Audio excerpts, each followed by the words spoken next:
Barbara O'Neill. Thank you so much. So we've just finished your first day here in Galway, and I came here after seeing you speak last week in Dublin, and you inspired me so much that I wanted to come and follow you for the full week this week, because I have helped my clients with their condition with Parkinson's through your work. And I'm so grateful for you agreeing to talk to us. It's my pleasure. Neurological problems, I believe, can be helped, and so I'm very happy to work with you, and I love the sound of your work. Thank you very much. I appreciate that. Yeah, the Sustain Me model that you have launched here in your book, everything that you go through it, I have been talking to my clients about it, and the clients who have done it will recognize it when they hear you speak. And I would love for you if we go through it step by step and how it can help people with Parkinson's. Sure. Now, I worked as a psychiatric nurse for almost 4 years, and I really didn't see people get better, but I see people get better now, even from diseases like Parkinson's, multiple sclerosis, to actually more physical ones. But the ones that involve the brain, I'm particularly interested in. So in the Sustain Me acronym, the first one is sunshine. And sunshine is very important for proper brain function, because our eyes are an extension of our brain, and that's how our brain gets sun, is through the eyes. I don't tell people to look at the sun. No, our eyes will tell us not to do that. But just being outside, the ultraviolet rays from the sun go through neurochemical pathways, hit the pineal gland, help you sleep better at night. Pineal gland also causes a boost in serotonin, which is your mood hormone. And a lot of Parkinson's people are struggling a little bit with sadness, about their condition, and yet exposing their faces, being outside to sunshine can help with mood. But also the ultraviolet rays from the sun hit the skin and convert a form of cholesterol under the skin to vitamin D. And vitamin D is also essential for proper brain function. And so the sunshine, such a simple thing, can help. The next one, in Sustain Me, is use of water. Use of water implying there's a time to drink water and a time not to drink water. The best time not to, or to drink water, is between meals, and not to is with meals, because that can dilute our gastric juices. If we dilute our gastric juices, we can't access the full nutrient load from our food. But what I particularly like to mention with water is our brain is 85% water. And dehydration, and you might have found this too, is a big factor with Parkinson's. Absolutely. Because our brain is a hydroelectric system. No hydro, very little electricity. And it's interesting that you tell me you found a lot of Parkinson's patients aren't great on water drinking. For sure, yeah. And one of the fears is having accidents. Especially with Parkinson's and not having that nervous control. But if they realise that drinking the water little by little by little through the day, they're not as likely to have big urges. Large amount of water, not long before large urge to go. And so yes. Little by little by little. Yeah, for sure.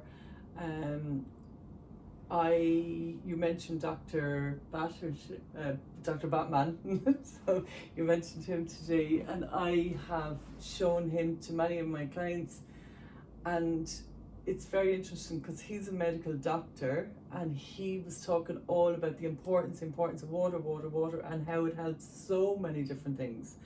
And I was showing this to my clients with Parkinson's, and how it will help reduce the rigidity for it, and in particular the constipation, which is a huge issue. And people are always really surprised to recognize when they do it how beneficial water is. Like, why did my doctor not tell them? They've never been told by, I've never heard any of my clients say that my doctor told me to drink more water. Yeah, it is an incredible thing. And Dr. Neill, he's an American doctor, he really pushes water drinking, and he's found it's really helpful even in depression. And it's because of this hydroelectric system, which is what our brain is, and absolutely constipation. You see, one of the colon's main functions is to take water out so stools are formed. So if we're dehydrated, more water gets taken out than should be taken out. So this compounds the whole problem. And when the colon's not working well, the mind's not working well, and that's what our mind is made up of, is nerve cells. And so water not only helps with the electricity from cell to cell in the brain, but also every single part of the body. The whole body's connected. You can't cut off one part from another. But back to the hydroelectric system in the brain, that hydroelectricity, yes, it's water, but it's actually salt water.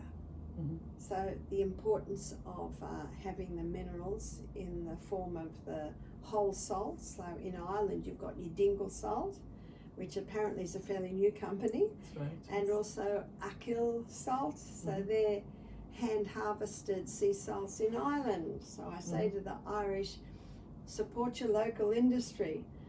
That salt's very important for proper hydration. Absolutely.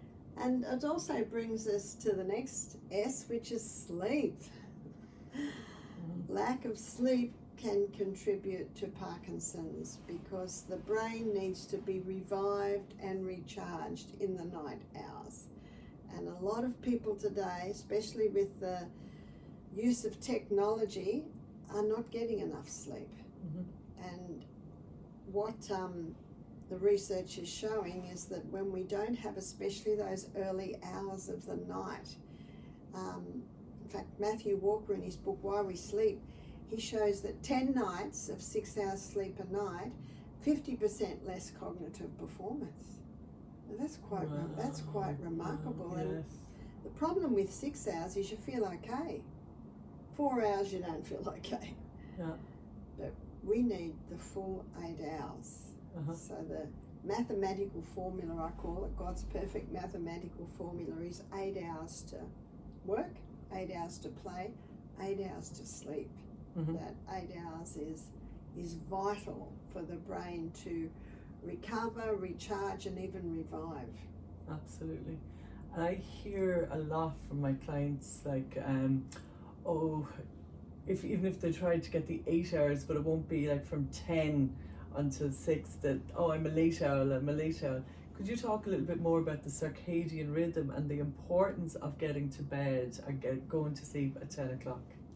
Well, Please. Light and dark signals are fed through the optic nerve to a control centre in the brain where your body clock is located. And your body clock communicates with the pineal gland. So it's these light and dark signals, it's the moon, it's the tides, of this resetting of the circadian rhythm. So the pineal gland, it releases 4 hormones 5 hours a night. So in the summertime, that would be from 10 p.m. to 3 a.m. And in the wintertime, it'd be 9 p.m. to 2 a.m. And it's only in those 5 hours, that window, that these hormones are released. They're responsible for the release of serotonin, mood hormone, for the release of melatonin. That's the hormones responsible for the recharging and regeneration, basically healing in the night.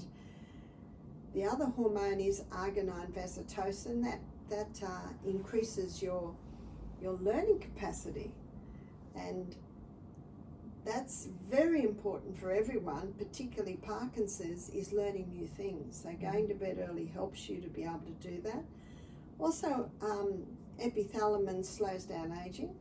The other hormone is arginine vasotocin, and that puts you into a deep sleep, and also it is your natural painkiller. So these hormones are only accessed in those hours. So sorry, midnight to 8 p.m. you're not going to get your full quota of those hormones.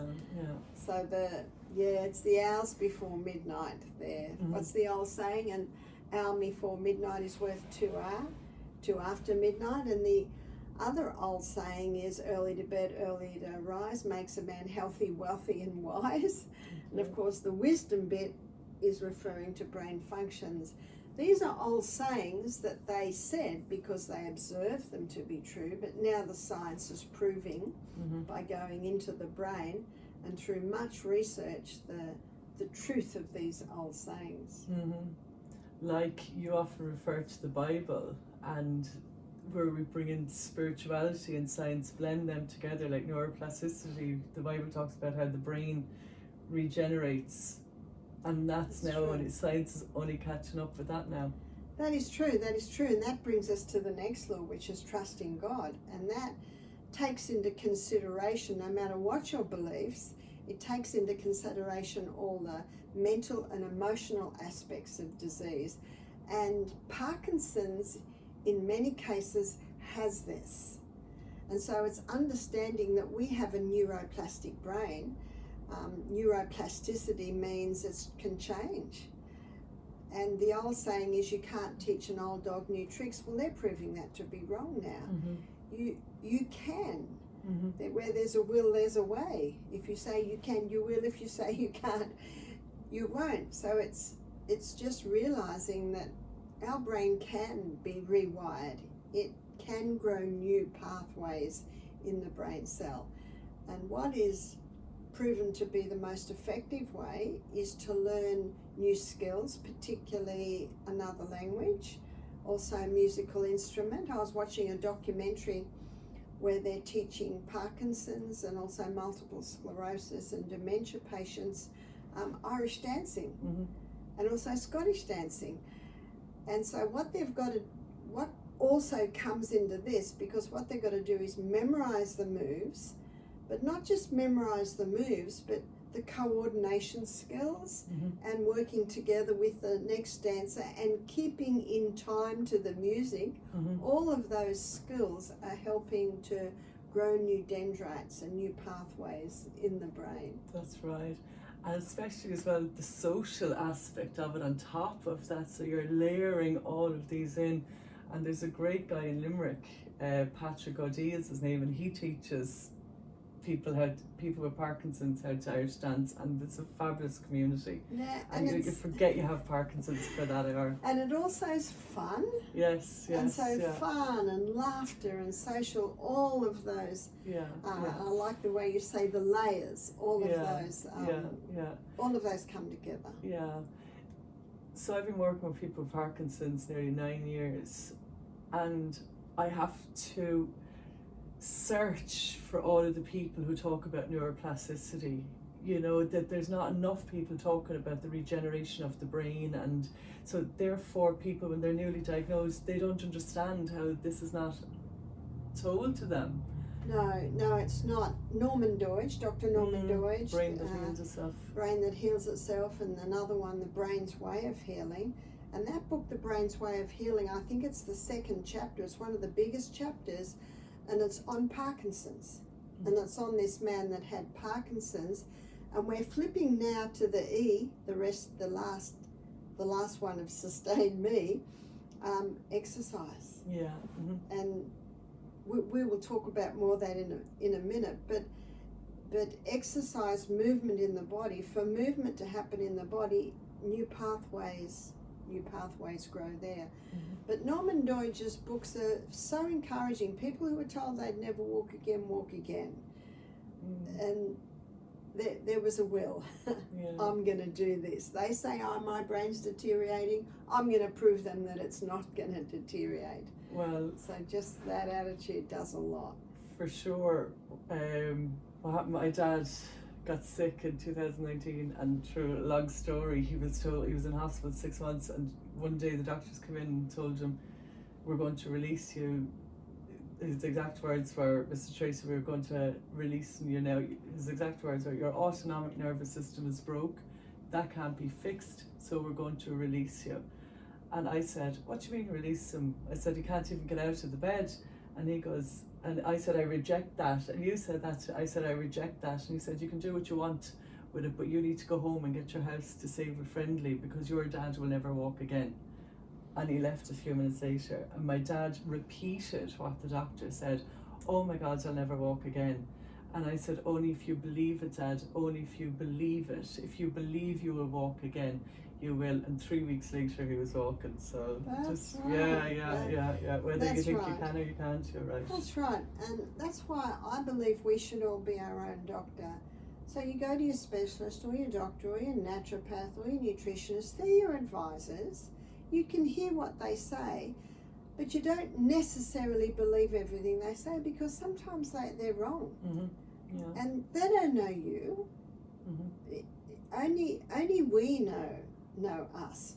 And there's a beautiful verse in the Bible, it's easy to remember, it's Ezekiel 36:36. It says, that the heathen that are left round about mine know that I, the Lord God, build the ruined places and plant again that which was desolate. For I, the Lord, hath spoken it, and I will do it. I love that verse. Oh, wow. Showing that God can regrow those desolate places, but he gave us hands and he gave us a mind to do it. But that verse tells me that nothing's impossible. Nothing's impossible with God. For sure. On a much even smaller scale, and often one of the first signs of Parkinson's, people lose their arm swing or their leg is dragging. And they will always say, the doctor said there's nothing I can do about it. And I said, well, we'll put that aside now, and this is the exercise we'll do. We'll regenerate the brain and build new neural pathways. And because it's actually the brain that controls that. Mm-hmm. And what you can do, if it does stop working, you can use your other arm to get it up. Mm-hmm. And just by using your other arm, you awaken those pathways in the brain. So we never say never. Exactly. Where there's a will, there's a way. There is. And in Luke, I think it's Luke 1:31, the angel said to Mary, he said, with man this would be impossible, but with God nothing is impossible. I think that's a beautiful verse. And that brings us to A in the Sustain Me acronym, which is abstain. So what we need to understand when there are problems in the nervous system is what hurts the nervous system. And so the nervous system, we'll look particularly at our brain, it needs fuel. And it needs a steady, consistent delivery of fuel. And the problem with refined sugar, it gives quick highs and quick lows. And our brain can only hold a 2-minute supply of glucose. So keeping away from sugar is very important. A little honey, a little maple syrup, fine, some fruits, but not the refined sugars. Mm-hmm. Also caffeine, it causes a disruption in the neurotransmitters in the brain. Mm-hmm. And if any Parkinson patients are on coffee or tea, my suggestion is slowly ease off it. Mm-hmm. Because the body does get an addiction to it. And once you're off that, often the people start to see their nervous system responding nicely. Mm-hmm. Also alcohol, it's a neurotoxin, which means it kills brain cells. Mercury, another neurotoxin. So often with Parkinson's patients, mercury can play a role. A lot of Parkinson's patients have found that after the flu vaccine, they went downhill because the flu vaccine still has mercury in it. Mm-hmm.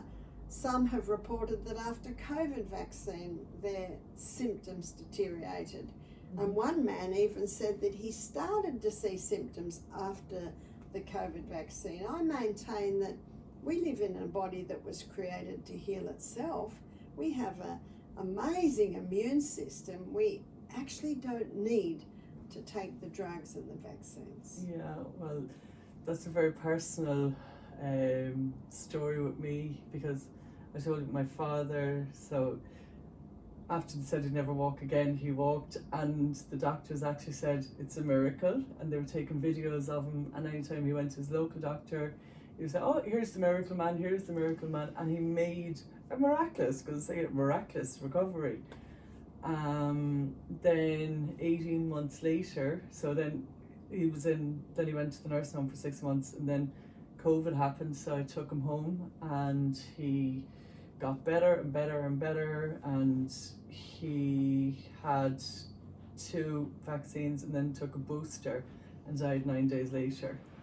So after him coming through all of that, and yeah, but I have clients that come to me that tell me that their symptoms have worsened, and I know some clients from before COVID and after they have it, and they will admit their symptoms are worse, and I've had clients recently come to me to say that he had no symptoms. See, it's very common that in vaccines there are neurotoxins like formaldehydes and aluminiums, and what they claim they're in such small amounts, but the fact is people are reacting.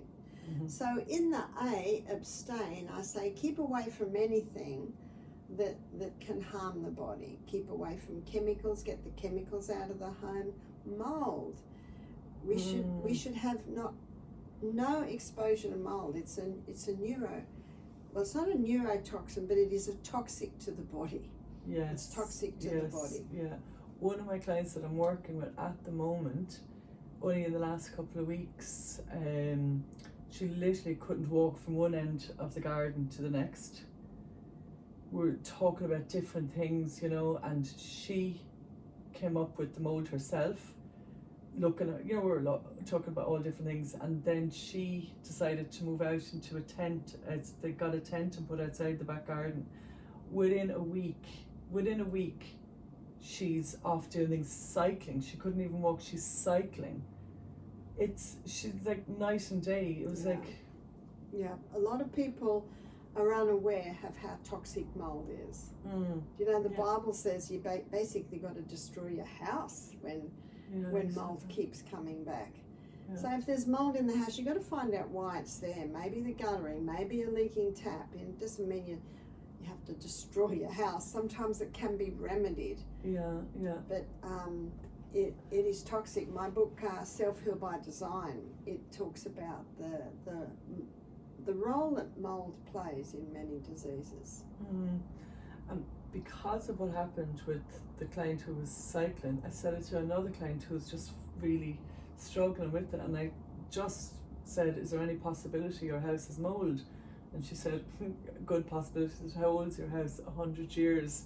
I said, well, she goes, no, there's mold on our windowsill. And I said, you have to get out of that room, you have to leave. And she just didn't see the urgency of it. So I reckon a lot of people could have mold issues that it's... It is true. That's why I wrote my first book, because we had people coming to us with cancer, and it all started when they moved into the mouldy house. Wow. A lot of people don't realise how dangerous the mould is. That is true. My book, Self-Heal by Design, it has programs how to get it out of the body. It's one thing to get out of the house, then you've got to get the mould out of the body. So this is the abstain. It's looking at all the things that can actually come into harm the body, and we're particularly looking at Parkinson's and the nervous system. The next is I, and I means inhale. Inhale through the nose. The nose purifies the air, it humidifies the air, it warms the air, it balances blood gases, and it also pressurizes the air, so it's perfect for the lungs. And you can train yourself into nose breathing, even by taping the mouth up at night, so that you're ensuring that you're breathing through the nose. Now, where this plays a role with Parkinson's is that the brain cells have energy cycles in them, and they need oxygen. And oxygen, when it's in that nerve cell, will give you 18 times more energy. So that's where the inhaling through the nose, increasing the oxygen content in the body, can play a role in Parkinson's. The N is nutrition, and nutrition is vital for everybody ailment, and particularly neurological problems. So the 3 essential food groups are fibre. Fibre gives a stimulation to the colon so that it moves effectively and sweeps the colon. Fibre also feeds the microorganisms in the gut, and those microorganisms are responsible for the final breakdown of our food and also the establishment of our immune system. So fibre's vital. Protein, all our little neurotransmitters in our brain are made out of protein. Mm-hmm. And as a vegetarian, my protein comes from beans, legumes, nuts and seeds. So the protein's important for proper brain function. The minerals come from the fibre, so the minerals are important. Zinc, calcium, all those minerals are required for proper brain function. And the protein for the neurotransmitters. The next essential food group is fat. And this fat-free diet, unfortunately, has been a contributing factor to many brain problems. So the myelin sheath that is around is that fatty substance around the axon or the arm coming out of the nerve cell is predominantly fat. So the Parkinson's patient should be making sure they're eating adequate fats, nuts, seeds, avocados, coconut, olive oil. And Dr. Bruce Fife in his book Stop Alzheimer's Now, it's not just about Alzheimer's, it's about Parkinson's as well. And he shows that coconut oil, it's high in medium chain fatty acids, and it breaks down in the liver to ketones. And ketones are neuroprotectors, neurohealers. And that's exactly what the Parkinson's patient needs, is something that's going to protect and even heal their nerve cells. So Bruce Fife, he advocates starting with 1 teaspoon of coconut oil 3 times a day, even building up to 4 teaspoons 3 times a day. Not everyone can eat coconut oil off the spoon. Mm-hmm. So another option is to make a healthy chocolate. Mm-hmm. Yeah. And there are lots of great recipes on the internet for healthy chocolates. Please not high caffeine, maybe a little cacao and with some carob powder gives it a nice chocolatey flavour. So it's not hard to have 4 slices of that instead of 4 teaspoons of sugar after the meal. And what that increase in coconut oil, it kicks the body into ketosis, and of course those ketones protect, nourish and even heal the brain cells. So that's where nutrition plays a very important role in Parkinson's. Sure. And our last 2, moderation in all the good things. So please don't overdo the sun, please don't overdo the food. I don't know anyone that overdoes the water. No. So all the good things should be done in moderation. And also moderation talks about eating very moderately or lightly at night, having most of the food at breakfast and lunch, so that when you go to sleep, your stomach can sleep too. Yes. And the last one, exercise. Exercise plays a huge role in brain function, and there are a few doctors that show this. One is PACE, Dr. Al Sears, showing the effect of exercise on the brain, and also Body by Science. Dr. McGuff, he also shows the importance of exercise in mental function, and Dr. Neill in his book Depression: A Way Out, he also shows the importance of exercise, not just because it increases blood supply to the brain, not just because it increases endorphins, not just because it increases the release of serotonin, but it also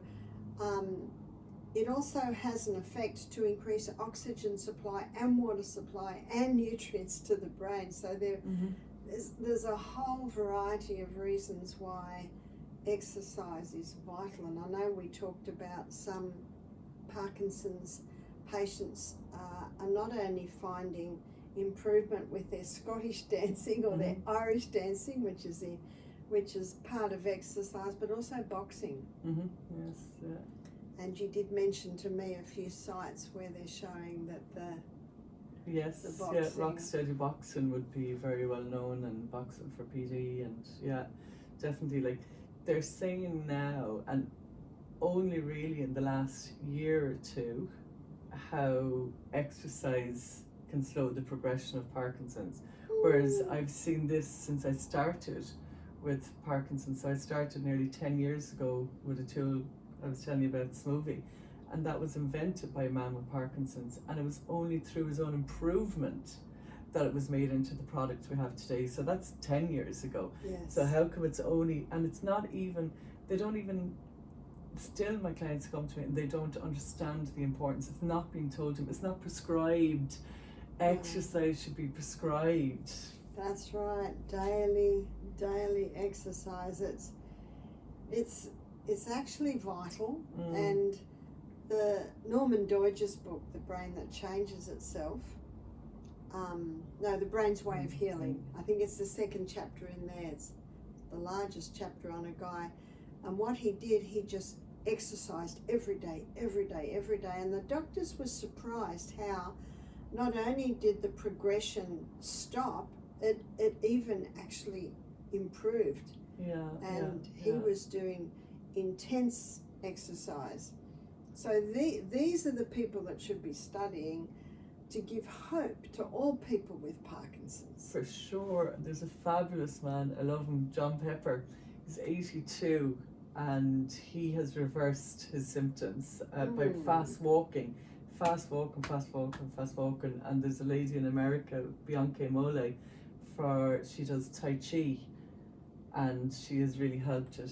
Had so much, like, there's actually loads of different people who have used different forms of exercise to help them, and I think it's what you like, what you're interested in. Well, it should be something you love, something that's enjoyable, something that is fun, absolutely. And what a lot of people underestimate, yes, the exercise for increasing movement through the body, by strengthening the muscles, by increasing blood flow, but every move you make, it's requiring brain function, because the brain controls your arms, your legs, so it's stimulating that movement in the brain. Yes, yeah, so important. Just as much as the movement in the body is the movement in the brain. Yes, yeah. Fabulous. So, like, I recommend my clients now to get this book and we'll go through it. And thank you very much for your permission that I can do Sustain Me for PD using the knowledge of this book. And it's like, as I said to you, it's like a Bible for healthcare, and just following it, it gives you you're prescribing what to do and the solutions for it. Like, I absolutely love this. I got so excited when I saw this, I have to tell you. It is fabulous. So thank you very, very much. And before I let you go, just one thing that I see, the biggest obstacle people have to healing is believing in it. So the fear, the very first thing you said, which I really resonated with, the fear will prevent you from healing. So could you talk about the importance of that and going into the trust and faith that you can heal? I would really love to. Well, the fear and faith are polar opposites, and fear and faith are both choices. And in everything in life, a little bit of fear comes in, but when God describes it, I think it's a very good description in 2 Timothy 1 verse 7, where God says, I've not given you the spirit of fear, but of power, love, and a sound mind. And knowledge is power. So if someone's given the diagnosis, you've got Parkinson's, you're going to deteriorate. In fact, within 10 years, you may not be able to walk, whatever it's said. So fear comes up. But you know what God says? I've not given you the spirit of fear, power, love, sound mind. You know what the sound mind does? It says, thank you for your advice. Let me think about this. And they go home and they start to consider what we have been talking about. There's so much hope in the simple Sustain Me principles. And even like what your father said, I'm going to prove this doctor wrong. I'm actually not going to deteriorate like that. That doctor doesn't know me. He doesn't know what I'm capable. I'm going to prove him wrong. Mm-hmm. And so not taking on that diagnosis, because as you said, 25% sometimes a misdiagnosis, it's an opinion. Mm-hmm. And with that opinion, you can say, I'm not going to take that fear on. I have faith in this incredible body, which it's with its inbuilt ability to heal itself. I believe that I'm going to see improvement. And the Bible says in Hebrews 11 verse 1, it says, faith is the substance of things hoped for. It's the evidence of things not seen. In other words, you can't actually see it yet. If you can see it, it's not faith. So faith in this incredible body that I'm going to get it moving. Mm-hmm. I believe that I will get this body moving. I believe that I can conquer this. So that's faith. And faith grows strong by earnest conflict with fear and doubt. So if the fears come, go to battle. Say, nah, I'm not going to take you on. I believe that I'm going to get there. I actually have goosebumps. I have a presentation, and it's called My Top 10 Tips to Slow the Progression of Parkinson's. And my first one, I always say to my clients, don't say I have Parkinson's disease, because people say I have Parkinson's disease 2 years or whatever. I always say to them, don't say of Parkinson's disease, that's a label. Parkinson's is called after Dr. James Parkinson, so it's labelled after him. So say I'm experiencing symptoms of Parkinson's, and just work on the symptoms that you're experiencing. So my first tip is ask, believe, receive. Ask for whatever you want to do. Believe it's going to happen, and be open to receiving it then. That's right. So that's really after you're lighted with that. Yes, it's absolutely true. Yeah, so thank you so much. I really, really appreciate this, and I've no doubt it's going to help many, many people. So thank you very much, and for all the work you do. That's really good to hear. Thank you. Thank you. Oh.